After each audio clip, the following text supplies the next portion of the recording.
Everyone welcome to my channel. সকলে কেমন আছেন? আশা করছি সকলেই ভালো আছেন। আজকে একটা নতুন ভিডিওতে সকলকে স্বাগত। প্রথমেই জানাই আমার গলার অবস্থা সত্যি খারাপ, তাই ভয়েস ওভার খুব কষ্ট করে দিতে পারছি। আশা করছি আপনারা কিন্তু এর জন্য আমাকে মার্জনা করবেন। তাহলে প্রথমেই দেখুন, এই ডালিয়া ফুলটা আমার বাগানে অনেক দিন ধরেই ফুটে উঠেছিল, তারই ছবি আপনাদের সাথে পোস্ট করলাম, শেয়ার করলাম। তাহলে ভিডিওতে আসি। আমি যে স্কুলের টিচার, সেই স্কুলেই একটা ম্যাডাম আমাকে এই কুর্তিটা দিয়ে বললেন যে দেখো, আমার কুর্তিটা সাদা রঙের, এর মধ্যে একটা দুপাট্টা থেকে রঙগুলো লিক করে পুরো দুপাট্টাতে লাল লাল রঙ হয়ে গেছে, তুমি কি এর মধ্যে কিছু কারুকার্য করে দিতে পারবে তোমার পছন্দ মতো? আমি বললাম ঠিক আছে, আমি তাহলে আপনাকে তৈরি করে আপনাকে নতুন একটা ডিজাইন এর মধ্যে এঁকে দেওয়ার চেষ্টা করব। যেটা বললাম সেটাই করলাম। তুলি আর রং নিয়ে বসে পড়লাম। চলুন ভিডিওটা স্টার্ট করা যাক। তো আপনারা এখান থেকে স্ক্রিনশট মেরে নিতে পারেন বা পজ করে দেখে নিতে পারেন কী কী রং এবং ব্রাশ আমি ব্যবহার করেছি। মেনলি 6 নম্বর তুলি, রাউন্ড এবং ফ্ল্যাট ব্রাশ ব্যবহার করেছি। তো স্কুলে পড়াতে পড়াতে এতটাই আর কি স্টুডেন্টদের সামলাতে হয় যে গলার অবস্থা এরকম অবস্থা হয়ে দাঁড়িয়েছে আর কি বন্ধুরা। তো দেখুন, প্রথমে সাদা রঙের বেসটাকে আমি দিয়ে নিচ্ছি রাউন্ড ব্রাশের সাহায্যে, এরকমভাবে ফুলের আকার দিয়ে নিচ্ছি। এরপরে আমি পিঙ্ক কালার দিয়ে হালকা শেড মেরে নিচ্ছি। তো বন্ধুরা, আপনারা যদি এই টেকনিকটা ব্যবহার করেন তাহলে খুব সুন্দরভাবে কিন্তু গোলাপ ফুলের স্ট্রাকচারটা তৈরি হয়ে যাবে। দেখুন যেভাবে আমি করছি, একটা সাইড থেকে ডার্ক কালার দিয়ে হালকা হালকা করে লাইট শেড থেকে ডার্ক শেড থেকে লাইট শেডে এগিয়ে যেতে হবে। তো যতটা স্প্রেড হবে তারপরে আরও কালার অ্যাড করতে থাকবেন, একবারে পুরো কালারটা দেবেন না। তো দেখুন, আমি এখানে প্রথমে সাদা রং দিয়ে কুড়িটা করে নিচ্ছি, এরপরে পিঙ্ক কালারটা দিয়ে হালকা সাইড থেকেই করেছি। এখানে কিছু কিছু জায়গায় রেড কালারের স্পট ছিল, যেহেতু বললাম কুর্তিটির মধ্যে বিভিন্ন জায়গায় বিভিন্ন লাল রঙের স্পট থাকায় সেখানেই বেশি করে আমি গোলাপ ফুল দেওয়ার চেষ্টা করেছি, যাতে কালারের উপরে একটা অন্য কালার বসে সেই কালারটা যাতে না দেখা যায়। তো সেরকমভাবেই আর কি ফুলগুলো আমি চেষ্টা করেছিলাম তৈরি করার। এখানে আমি প্রথমে white colour acrylic fabric colour দিয়ে নিয়েছিলাম। তারপরে আমি কালারটা ভালো করে দিয়ে শেপটা তৈরি করে নেওয়ার পর পুরোটা ভরাট করেছি ভালোভাবে। এক কোট দিলেই কিন্তু ভরাট হয়ে যাবে। মেনলি এই কুর্তি বা আনারকলিটি অর্গেনজা কাপড়ের ছিল, এবং অবশ্যই আপনারা মাথায় রাখবেন, কুর্তিটি যখন বা যে কোনো কাপড়ে যখন করবেন তখন তার নিচে হ্যান্ড পেন্টেড করার সময় কাপড়টির নিচে পাতলা বা মোটা করে পিচবোর্ড বা নিউজ পেপার কিন্তু অবশ্যই রেখে নেবেন, তাহলে তার নিচে কিন্তু রং লাগবে না এবং একটা সেফটি থাকবে। তো দেখুন বন্ধুরা, কথা বলতে বলতে আমি কিন্তু লাল রং নয়, গোলাপি রঙের কাজটি এখানে করে নিচ্ছি। এখানে গোলাপি রঙটা একটা শেড দেওয়ার পর ভালো করে হোয়াইটের সাথে মিক্স করে নিতে হবে। এখানে খুব কম জল ইউজ করা হয়েছে, কারণ এখানে বেসটা আমি অনেক ডার্ক রাখতে চেয়েছি এবং কালারটা একটু ব্রাইট রাখতে চেয়েছি, তাই আমি ওয়াটারের ইউজ খুব কম পরিমাণে করেছি। এবং ওই একই তুলি দিয়ে কিন্তু হোয়াইট এবং পিঙ্কটা আমি করে নিয়েছি। দেখুন, অল ওভার যেখানে যেখানে দাগ ছিল এবং যেখানে যেখানে আমার মনে হয়েছে সেখানেই কিন্তু আমি ফুল দিয়ে একটু ভরিয়ে তুলেছি।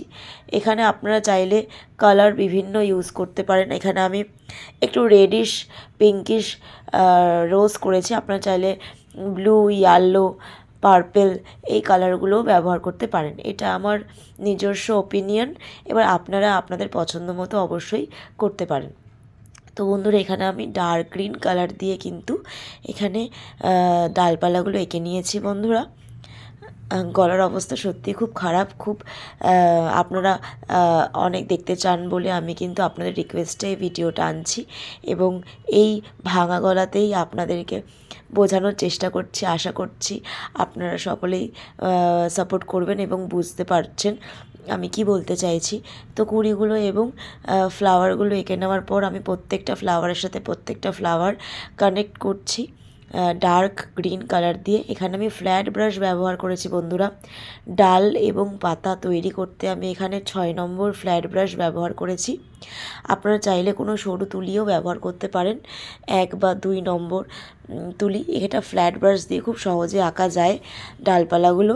তাই আমি এখানে ফ্ল্যাট ব্রাশ ব্যবহার করেছি। এবং আপনারা আপনাদের পছন্দ মতো যেটাতে আপনারা কমফোর্টেবল, যেই ব্রাশে আপনারা আঁকতে পছন্দ করেন সেই ব্রাশ দিয়েই কিন্তু আঁকতে পারেন। এখানে কোনো রকম বাধা বিপত্তি নেই।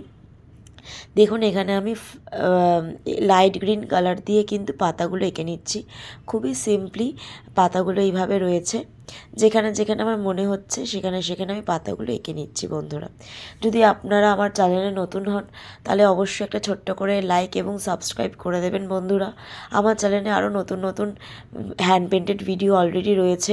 শাড়িতে, কুর্তিতে, দুপাট্টাতে অনেক নতুন নতুন ডিজাইন আমি তৈরি করেছি শুধুমাত্র আপনাদের জন্য, যারা হ্যান্ড পেন্টেড তৈরি করতে ভালোবাসেন, ফেব্রিক পেন্টিং করতে পারেন বা করতে চাইছেন, যারা প্রথম প্রথম শুরু করছেন এই হ্যান্ড পেন্টেডের কাজ, তাদের জন্যই আমার ভিডিও। আপনারা চাইলে আমার ভিডিওগুলো দেখে আসতে পারেন। আমার চ্যানেলে এরকম অনেক ভিডিও রয়েছে। এছাড়াও যারা আমার চ্যানেলে পুরনো রয়েছেন তাদেরকে জানাই, আপনাদের যদি কোনো রকম সমস্যা, কোনো রকম প্রবলেম ফেস করেন অবশ্যই আমাকে কমেন্ট বক্সে জানাবেন। আপনাদের মধ্যে অনেকেই আমাকে কমেন্ট করেছিলেন যে এই ফেব্রিক পেন্টিংটি কিভাবে ধোয়া যাবে, অর্গানজার উপর কি ধোয়া যাবে। অবশ্যই দিদিভাই দাদাভাইরা ধোয়া যাবে। আপনারা যখন হ্যান্ড পেন্টের কাজটা করছেন অবশ্যই এটা 2 দিন রোদে শুকিয়ে নেবেন, তারপর ব্যাক সাইড থেকে আয়রনিং করে নেবেন। এর 7 দিন অবধি আপনারা কিন্তু এটা ধুতে পারবেন না। 7 দিন পর কিন্তু আপনারা এটা ওয়াশ করতে পারেন। জাস্ট জেন্টলি রাব করতে হবে, বেশি কাছাকাছি বা বেশি ঘষতে পারবেন না, জেন্টলি রাব করতে হবে। এখানে পাতাগুলোর সাইড থেকে দেখুন আমি ডার্ক গ্রিন কালার দিয়ে শেড করে নিচ্ছি বন্ধুরা। এইভাবে পাতাগুলোর স্ট্রাকচার কিন্তু কমপ্লিট হচ্ছে দেখুন। তো এইখানে গিয়ে আমার মনে হচ্ছিল যে ডিজাইনটা কি এইটুকু রেখে দেওয়াটা ঠিক হবে, একটা পিঙ্কিশ ফ্লাওয়ার থাকবে। তখনও মনে হচ্ছিল না, আর একটু ডিটেলিং করলে হয়তো আর একটু ভালো লাগবে। এইটা ঠিক আমার মন থেকে রাজি হচ্ছিল না এই ডিজাইনটা। তারপরে আমি ভাবলাম না, এর মধ্যে আমি রেডের শেড করব। তারপরে একটা red colour fabric acrylic red colour নিয়ে জাস্ট বর্ডার লাইনটার মধ্যে থেকে একটুখানি স্ট্রাইপ বা একটুখানি দাগ ফাগ দিয়ে এটাকে হাইলাইট করার চেষ্টা করছিলাম বন্ধুরা। আপনারা স্ট্রোকটা দেখতেই পাচ্ছেন, তুলি স্ট্রোকটা দেখে আপনারা ইজিলি কিন্তু বাড়িতে তৈরি করতে পারেন। তো এই যেভাবে প্রত্যেকটা ফ্লাওয়ার কিন্তু আমি তৈরি করেছি। আপনাদের ডিজাইনটা কেমন লাগলো অবশ্যই আমাকে কমেন্ট বক্সে জানাবেন। আশা করছি সকলেরই এই ডিজাইনটা ভালো লাগবে। আমি যার জন্য এই ডিজাইনটা বানিয়েছিলাম তার তো খুবই পছন্দ হয়েছিল এবং তার খুবই ভালো লেগেছিল এবং সেই ডিজাইনটা দেখে এত খুশি হয়েছিল যে বলেছিল এই ডিজাইনটা আমি কবে পরবো, এবার আরও পরার ইচ্ছা বেড়ে গেল, আরও জামাটা পরার ইচ্ছা আরও বেড়ে গেল। তো বন্ধুরা এরকম রিভিউ পেতে সত্যি খুব ভালো লাগে, খুব ভালো লাগে এই জিনিসগুলো যদি দেখি যে আমার ডিজাইন, আমার তৈরি করা জিনিস লোকের ভালো লাগছে, আপনাদের পছন্দ হচ্ছে, সত্যি খুব ভালো লাগে। আপনারা এরকমভাবে হ্যান্ড পেন্টেড কাজ করতে থাকুন, এগিয়ে যান এবং আমার ভিডিও যদি ভালো লাগে একটা ছোট্ট করে লাইক করে দেবেন। ডিজাইনটা কমপ্লিট হয়ে গেছে বন্ধুরা, দেখুন এটা হচ্ছে ফুল লুক, যেটা শুধুমাত্র আমি নিচের দিকে করিয়েছি, পুরোটাই ফ্রন্ট সাইডে আর কি এই ডিজাইনটা রয়েছে। আর এটা হচ্ছে আপনাদেরকে ফাইনাল লুকটা দেখিয়ে দিচ্ছি, এই হচ্ছে final look. Thank you for watching, দেখা হচ্ছে নেক্সট ভিডিওতে।